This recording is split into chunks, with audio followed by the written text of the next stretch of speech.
Konami is officially stopping AAA game production now.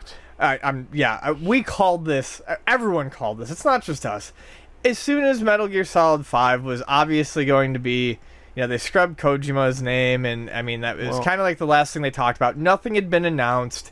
PT was canceled. We all knew this was coming. Silent Hills was gone. So what do we have? The way I read it was next year's PES, Pro Evolution Soccer game, was going to be their last AAA release. Now, that sounded weird to me. Why would they go a year without releasing anything else? I think what it means is PES 2016, the one that's coming out now, will be their last big release. And then it's pachinko machines and gambling and mobile games. And that whole fucking thing that we that we talked about, was it last podcast or 2 podcasts ago, that poll. It's exactly as we said. It's all going to be for digital shit, or they're going to make a fucking Rocket Knight pachinko machine or some bullshit. I don't think they're making a Rocket Knight pachinko machine, which they might, because I've seen Frogger, slot machines in casinos and stuff. But yeah, you're not going to see a big time title like that ever again. Which is unfortunate. Now for the soccer, real quick, it's interesting though, because the soccer games sports games are 95% the same game year to year. So for that, you figure maybe with that they could do a more limited team and just sort of kind of update it year after year for the next 3-4 years. And if people buy it, then it's not a lot of investment for them. I think start from scratch. I think the problem is there was a long time where Pro Evolution Soccer, it was once called Winning 11. I think even International Superstar Soccer at one point was for a long time considered the soccer game. It put put FIFA to shame. Put FIFA to shame. But in recent years, it's really fallen, and I think that's kind of indicative of where Konami was and where they were headed, that they were letting one of their flagship global titles kind of fall apart. And it's sad, because I used to love Pro Evolution Soccer, and I almost want to buy 2016 because it's the last game, but I know it's going to suck.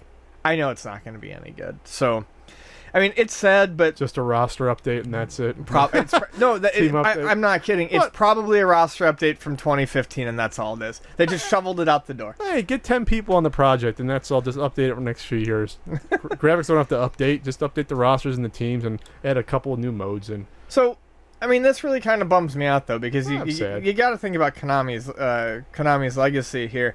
I mean, it's actually bothered me more than I would thought. From small things like never seeing another powerful pro baseball title again, which were great. Those were the baseball games with the big heads and the disembodied hands and legs with no arms. To things like no Castlevania. The likelihood of a Rocket Knight or a track and field resurrection, not likely. I took for granted how many games Konami made that I truly enjoyed, and it bums me the fuck out that, that's just sliced off. My favorite publisher on the NES was Konami. Yeah, they definitely did a really goddamn good job. Bang up job. Look at the silver titles right there, buddy. Look at those titles. Yeah, because Bayou Billy's a gem. You go right to Bayou Billy. So is Bill Elliott's NASCAR. Okay, what about the rest? Okay. No, but honestly, great stuff. Good stuff all around. I'm not a huge total Capcom Modern fan, but I would actually have to say that Capcom was probably my favorite publisher on the NES. Oh, yeah. Capcom Sunsoft. That Lone Ranger game is excellent. Now I said that the price is going to go up, people think, but no one played that Lone Ranger game. Lone Ranger actually is a little bit more expensive now anyways. 4.5 stars in the NES guidebook, by the way. Goddamn good game. Damn right it is. All right. So I don't know what else to say. It's just it's a crying shame that... Goddamn shame. We might get some, digital download games of a new Contra or something, but it's not going to be the same, I guess, not having... I don't know. Konami, what happened? Well, it all went downhill when Pearl left. Where did our love go, When Konami? Pearl left Konami, I knew tough times were ahead. No, she was gone because tough times were already there.